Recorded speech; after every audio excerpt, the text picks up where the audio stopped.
based on the FCC put out an alert about this. They said oftentimes the number that they'll give you is a 809 area code, or oftentimes an international number.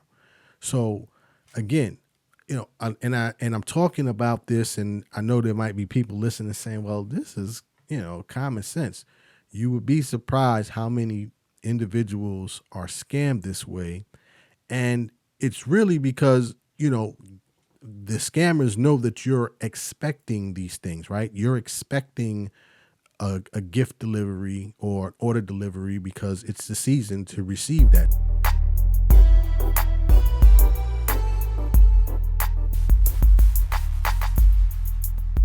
Welcome back. Welcome back.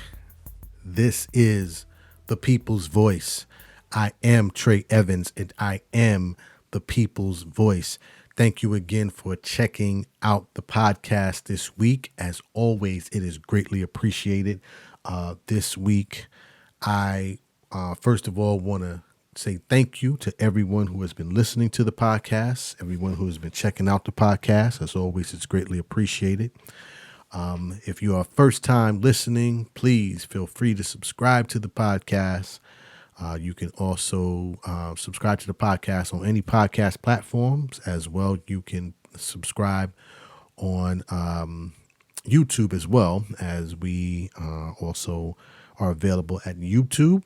To subscribe, you can reach me at I am Trey Evans on YouTube, Facebook, Twitter, Instagram.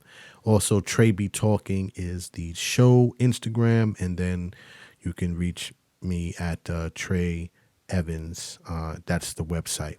So, as always, thank you to everyone who is listening and also watching on YouTube. It's greatly appreciated. So today, I want to talk about holiday scams, and 'tis the season, as they say. And it's this time of the year where holiday scams are really, really at their highest, right? You definitely get some during the kind of Black Friday season, November, Thanksgiving season, Black Friday shopping. But during the holiday season is when you see, during the Christmas season, I should say, is when you see the highest amount, especially here in the United States. So today what I want to do is talk a little bit about some of the holiday scams that are out there.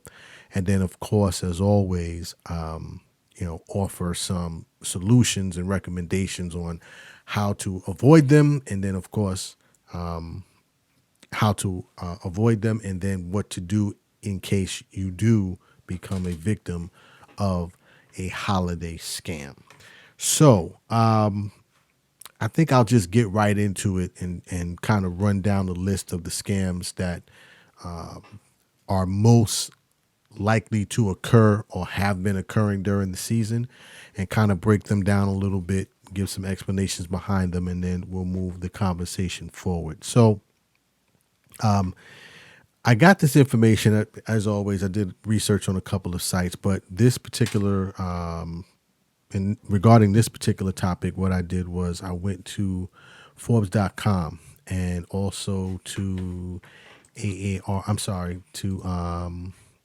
the Federal Trade Commission site as well.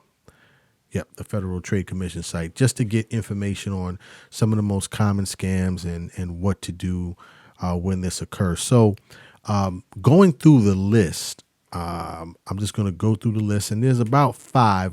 There's 15 that have been discussed, but I'm going to just kind of hit on 5 of them and then offer some recommendations and solutions to, again, like I said, recognize them and then avoid them if possible.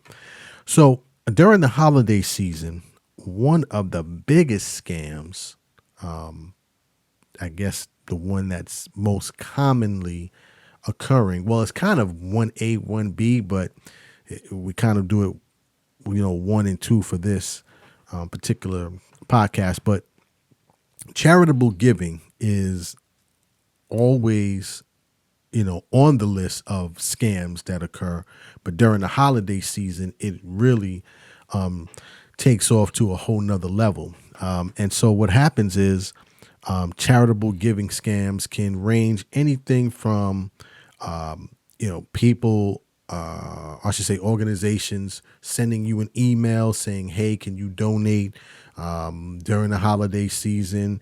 It can be, can you purchase clothes for a organization for the kids or for homeless men and women.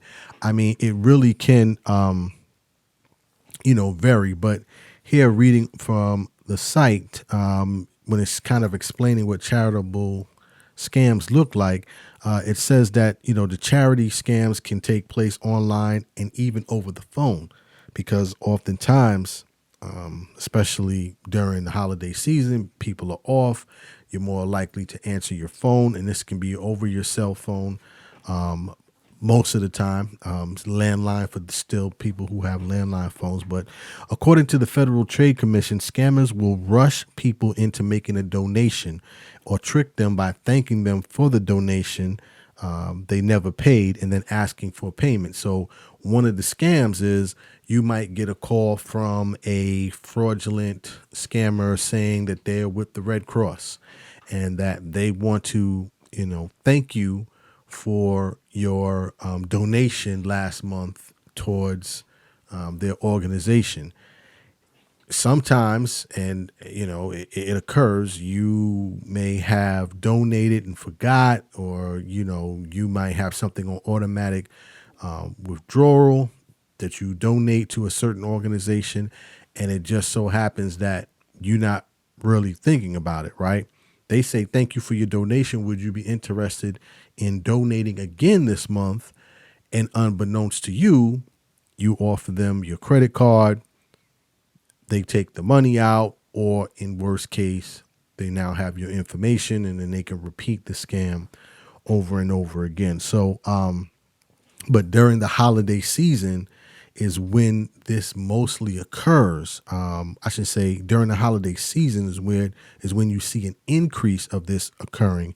And so, you definitely want to be cognizant of that when you receive that call.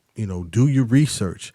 I always say, you get a call, there's no crime. I mean, no harm, no foul in saying, let me call you back. Let me get a number where I can call you back at, so you can kind of process that and think about it. But then there's also other online scams for charities where you'll get an email link saying, hey, you can donate here. You'll get a text on your phone saying, just send back, this information on the text, and then we can debit, take the funds right out of your account, or asking for banking information.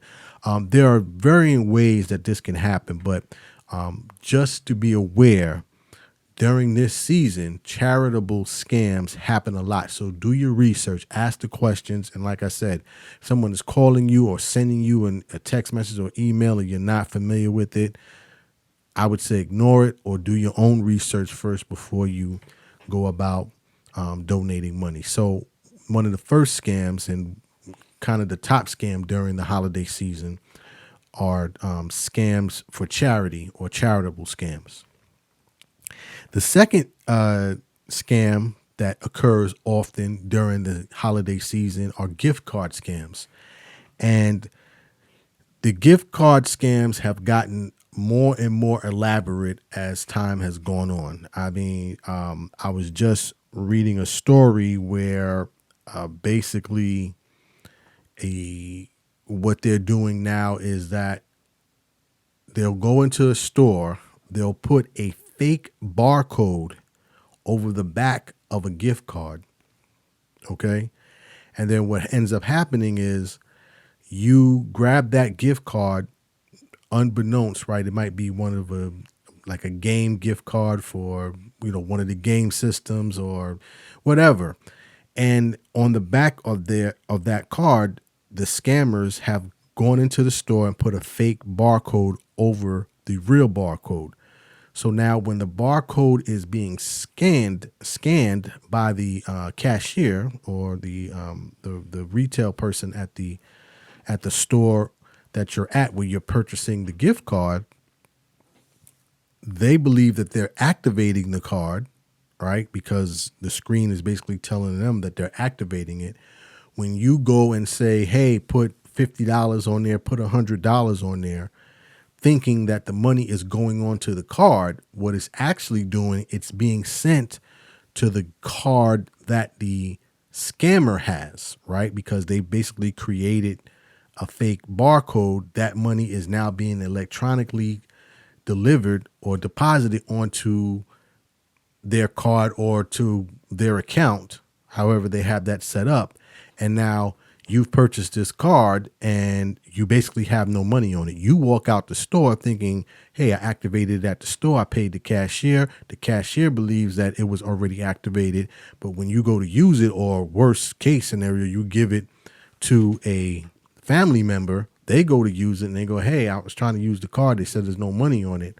Well, one of the reasons why is because there's this scam where there's a fake barcode put over a real gift card, and then that money never gets put onto the card. So that's just one. I mean, there are tons and tons and tons. Another one, and I'm reading here again from the Forbes magazine article that kind of detailed holiday scams. It says a common gift card scam includes scammers telling people to pay a fee with a gift card to avoid being in trouble with the government, or pretending to be a family member or friend who needs the funds for a specific store. So what you'll find in that case is that, just random calls. Remember, these are just random calls. They might call someone and say, hey, that Apple gift card that you have, you know what?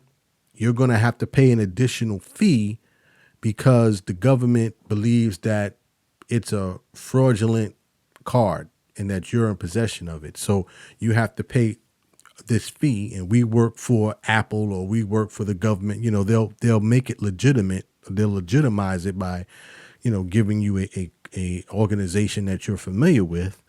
And then you have individuals who will pay this money because they don't want to be on the list. And then all of a sudden that money is now gone. And of course, when they try to follow up, they cannot get in touch with the individual that took the money. So just be aware of the various scams that are out there in terms of gift cards.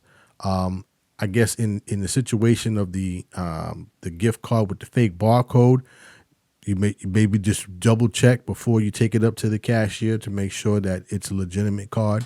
I'm not sure what the policy is, the store policy is for various stores when that happens. But obviously, if that does happen, you want to follow up with the store, let them know what happened, and see what their policy is for refunds or for, making the next steps to refund you the money in case that happens. And then in case of someone calling you, telling you that there's a penalty for the gift card that you have and you have to pay it, again, there's nothing wrong with saying, hey, let me give you a call back. Can you give me a phone number? Do your own research. And then 10 times out of 10, if it's a scammer, they're going to tell you something like, you can't call us back. It's the only time we could call. Or they're going to give you a fraudulent number. When you call it back, it's going to be disconnected. So that's the second scam that happens or occurs during the holiday season on a more frequent basis. You have, number one, charity scams, individuals asking for money for a charity that you may know, and that can happen via text, phone call, or email. And then the second one, you have gift card scams, which is a huge issue because so many people use gift cards. A lot of these scams this is the reason why a lot of these scams are able to occur. The third one here is the package delivery scam. Now, I wasn't really too familiar with this, but, just doing some research, basically what happens is that with the package delivery scam, and this is interesting how this works. So what happens is that you'll get a call saying that a package delivery is going to be made, right? So, and I'll read here. It says package delivery scams can also take the form of a voicemail message prompting you to call back to receive your delivery. The call can result in high connection fees, expensive per minute rates. So, there are multiple layers to this. So, with the package delivery scam, what happens is you'll receive a voicemail saying, "Hey, we have a package that's going to be delivered to you on December 24th. But in order for us to confirm that this is the right address, we need you to call us back at this number." When you call them back, it's usually a number that they're basically charging you to call them back. Based on the FCC put out an alert about this. They said oftentimes the number that they'll give you is a 809 area code, or oftentimes it's an international number. So again, I'm talking about this, and I know there might be people listening saying, "Well, this is common sense."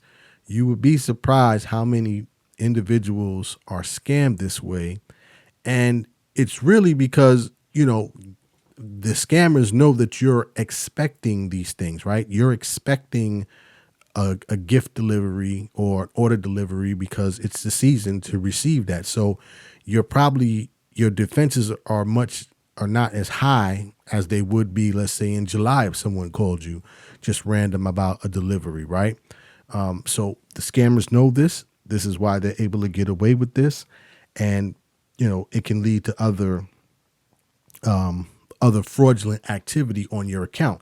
Now, again, this is just calling in and being charged for the call. They might also call and say, "Hey, in order for us to deliver this package, we need a fee from you," because often they'll ask for a fee.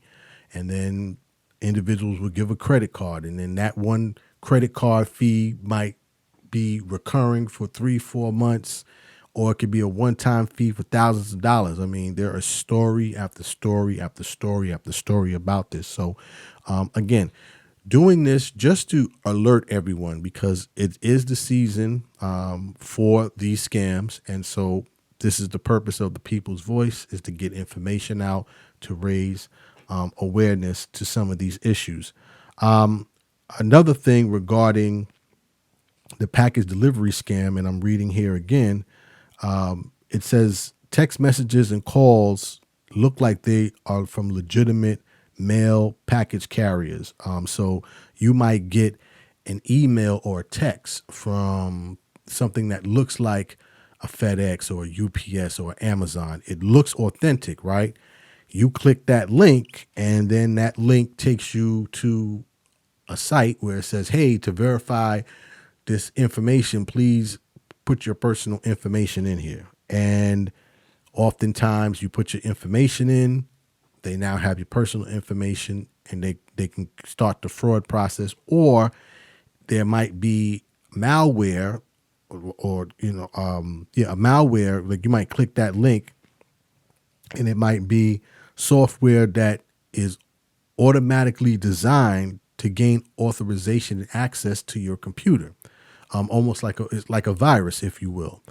But you click that link, and basically you're giving them authorization to now jump into your computer. And again, these guys and women to do this for a living. So once they get that information, they now can once you give them that authorization into your computer, they can pretty much go through your computer, get all the information that they need, and in some cases, they can even lock you out of your computer, and then they ask for a ransom and things of that nature. But again, just be aware of these situations. If you did not order anything, if it looks anywhere suspicious, never click on a link. That is top 10. Never click on a link. You get a link from your bank saying, "Hey, there's fraudulent charges." Pick up the phone, call your bank. You get an email or a text from one of the package couriers that you're expecting a package from. Get on the phone, jump on the phone, or sign into their site directly. Don't click on the link. So that's number 3, package delivery scams. The fourth one, again, didn't hear about this one, the fake gift exchange. So apparently there's something called the Secret Sister Gift Exchange, and basically this usually starts on, or it happens on a regular basis during the holiday season on social media. And I'm reading here again from an article on Forbes.com. It said it promises participants they'll receive up to 36 gifts in exchange for sending one gift, such as a bottle of wine or purchasing a $10 gift online.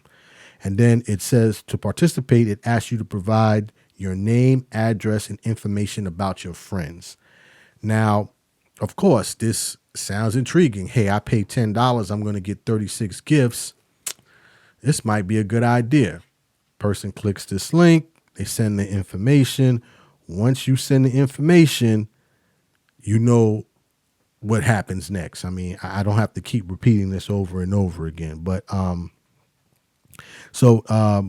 the Better Business Bureau says that basically what happens is you give away your personal information. You're left with buying and shipping gifts or money to unknown individuals in hopes that the favor is reciprocated by receiving the promised number of gifts. And of course, this doesn't happen, right? Because not only does the individual who received that information participate in this and, click this link, but then oftentimes they'll share that link out to family and friends thinking, hey, this is a great thing. And now the fraud has spread its wings.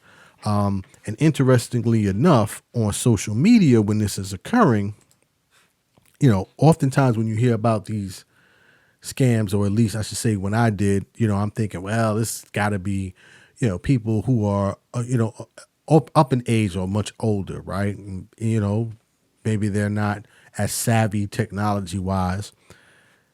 I'm looking here from a graph on the Federal Trade Commission, and it says here that basically millennials and Gen Zers are more likely to be victims of online shopping and online scams than older adults.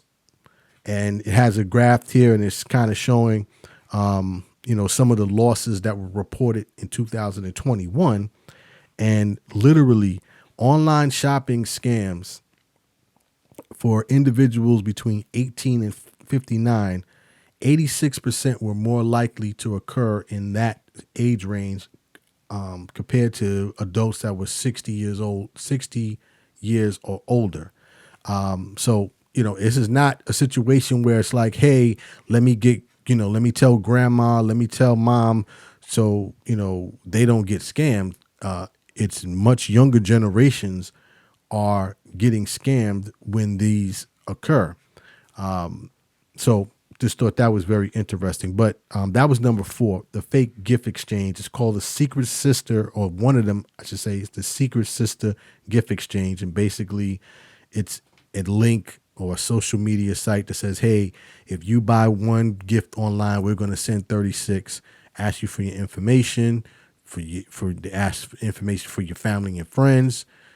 Now, all of a sudden, everybody's involved in the scam, and it's big, big money. The last one, which is, I guess, not so much. Well, I shouldn't say not so much. So one of the other ones is it's kind of similar to the delivery scam, but in this particular case, what happens is you will order something online, right? You're on social media, you legitimately see an item that you want, and you click on, let's say, the Instagram page or the Facebook page. There's a link, shows items, shirts, hats, dresses, things of that nature. And then you decide to order them. And when it's delivered, it is not what you thought or not what you ordered. Matter of fact, let me play this clip from, this is from, where's this from? Phoenix, Scottsdale, Arizona. This is the channel CBS 5 in Arizona. and they had a story about a woman who ordered items online, and this is what happened. Check this out. Interesting story. For the latest trends and great deals. So the day she decided to follow a social media ad to an online store, it was nothing out of the ordinary. So I was on Instagram and I saw a place and I was like, oh, okay, I'll go online and just see if they're look legit. She picked up these 6 items from the company, paying just over $200. And the stuff shows up, and while it kind of looked like clothing, it felt like almost like bathing suits. Like the material was weird. And the worst thing is it was like I had ordered dresses, but they were not. They were more like shirts. Thinking the company just made a mistake, Stolarski tried to return the clothes and get a refund. And they're like, well, you're going to have to pay for the shipping. I was like, great, what's your address? And they're like, something, something, something, Dubai. And I was like, hold up. I was like, okay, this isn't going well. After that, she says it was radio silence. She was never able to get in touch with the company again. And this is a common occurrence during the season, right? Now, again, legitimate purchase. She believes it was a legitimate purchase. Now, it wasn't, the story goes on to say it wasn't from a reputable retailer, right? This is literally online. She saw some items that looked great. She clicked the link. She went through the normal process of ordering the clothes. She gets the clothes. Not only is it not good quality, but it's not even close in terms of what she saw online to what she received in terms of the design. She then does what normal people would do. Hey, I'm gonna call this company, try to get my money back. Not only was she not able to get her money back, but after the first call, she was never able to contact the company again.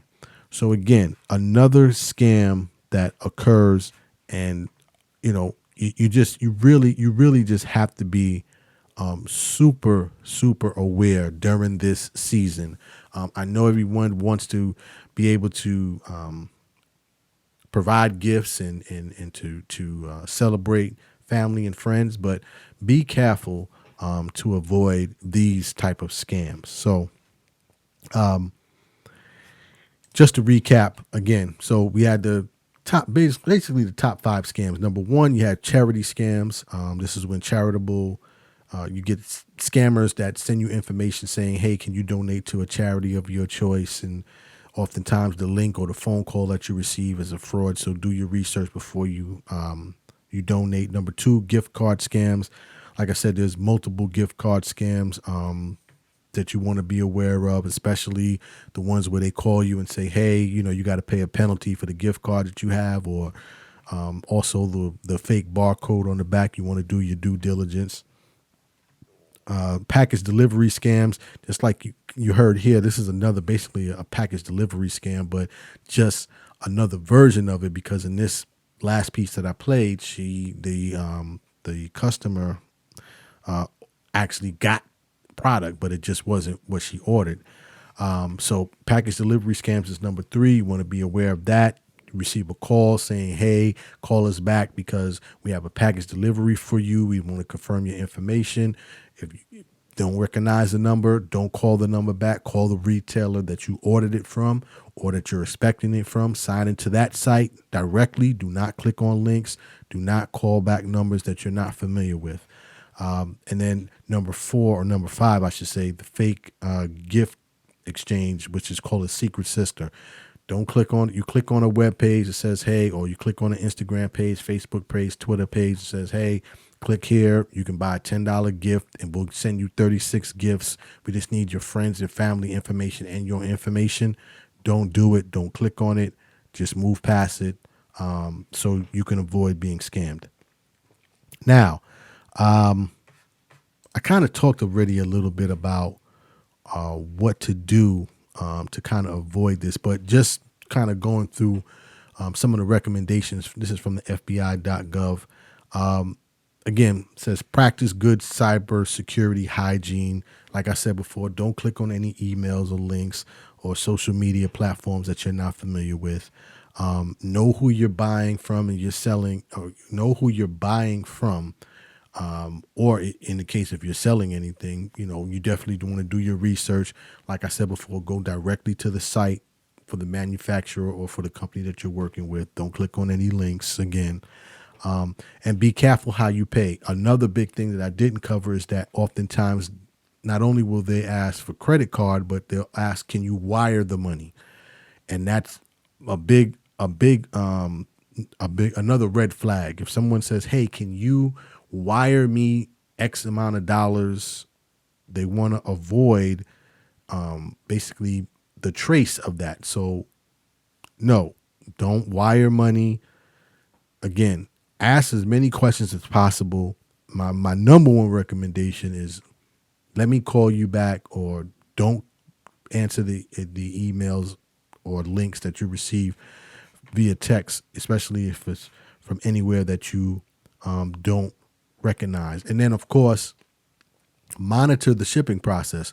When you order from reputable companies, they provide you with a tracking number, and you can go put that tracking number in to see exactly where your package is at. That's probably, another great way to avoid, receiving fraudulent information, because you can track it yourself. And then if there's anything, you could just follow up directly up. You can follow up directly with the company if there is any issues. So now, and last but not least, if you have been scammed, right? Because all I've been talking about is the scams and how to avoid them. There are individuals, even listening to this podcast, that have or will be scammed, even after this information is readily available. And listen, there's no shame in it, because one of the issues when these type of incidents occur, many people don't report it.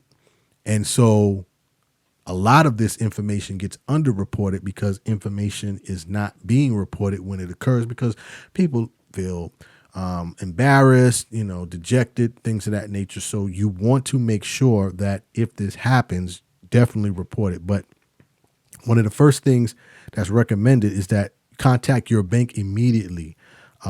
If you wired money, you paid with a credit card, you paid with your debit card, contact your bank immediately and explain that you've been a victim of fraud, because two reasons. Number one, you want to try to stop the transaction before it clears.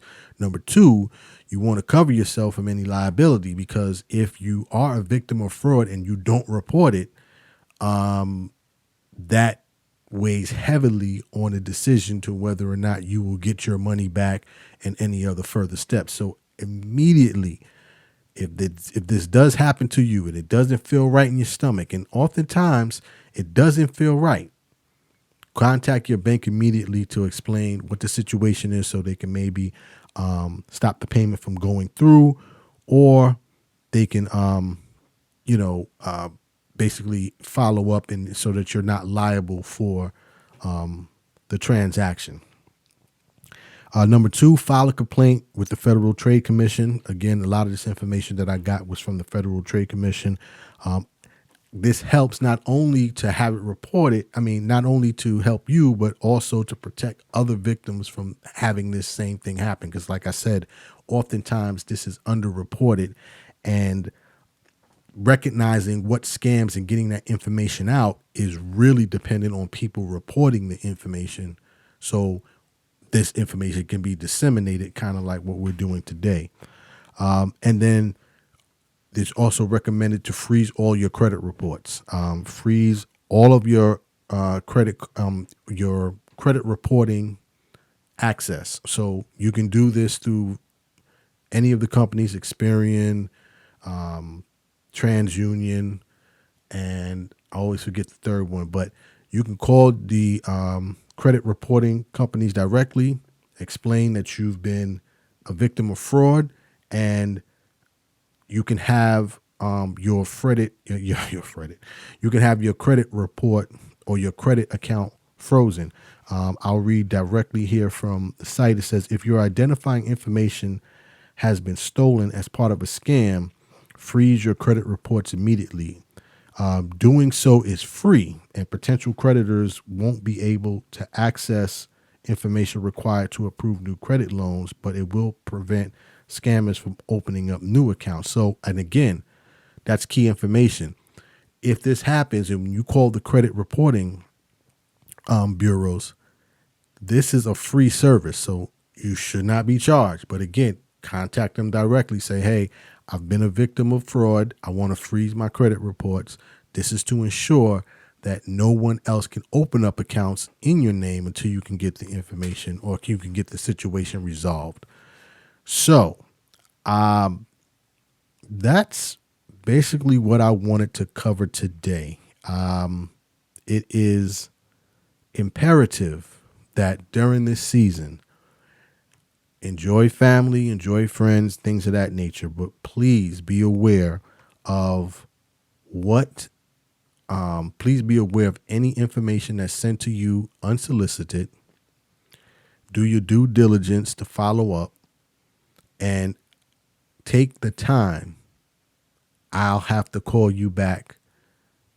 Think about it before you make the decision of providing information, personal information and payment information to individuals that you are not familiar with. So as always, I do hope that this was informative and enlightening.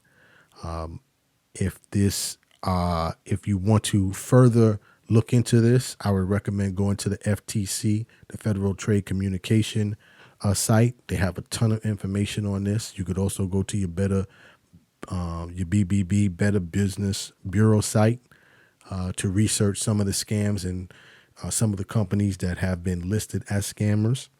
And then on the charity side, you can go to Charity Navigator to basically identify legitimate charities and the process that they use for collecting donations. So I do hope this information was enlightening. This purpose of the purpose of the People's Voice, as we always say, is to provide information so it can be shared and enlightening the entire community, family, and friends. So as always, this is my time. I appreciate you listening today. Dreams are not just for sleeping. Please wake up and live your dreams. My name is Trey Evans, the People's Voice. Tell somebody about the dream. Salute.